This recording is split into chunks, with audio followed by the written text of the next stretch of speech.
We looked at the leaders and laggards in experience management prior to COVID.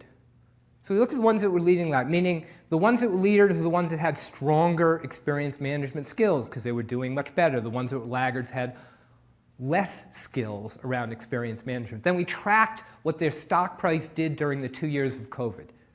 And what you see here is a dramatic change in direction and trajectory of leaders versus laggards. And the reason that is because they have the capability to continuously learn, propagate insights, and rapidly adapt. And the laggards were still operating like they were big ships in the middle of the ocean, right? Trying to keep going in the same direction while the leaders were making the adjustments to get through the canal. Now, I'm here to tell you that your lives going forward are probably more like a canal than an open ocean. And to test that, let's do a little bit of a thought exercise. And this is for you to put on your crystal ball. What's in your future? I'm going to ask you a series of questions. I want in your mind to think, is your answer on the left-hand column or on the right-hand column?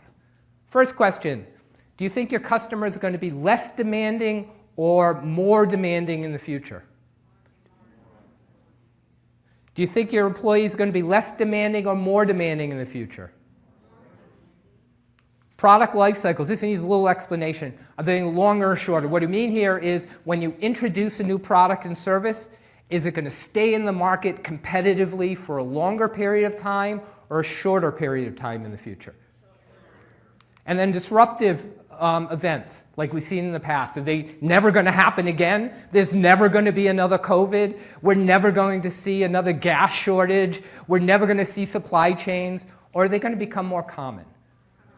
Okay, so we have this or that. We have a this column, we have a that column. Think of all your answers. How many people ended up with most of their answers in the this column? Raise your hand. And see, I already did a control sample, and I know all of you have right hands. So none of you raised your hand, and I know that all of you could have. Now, how many people picked the that channel? That column. Everyone who raised their hand, raised their hand. That's our future.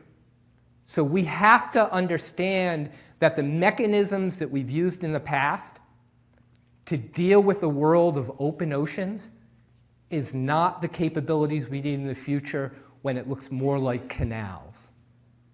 And so agility is not only an important capability, but I would argue that it may be the most important capability for organizations going forward.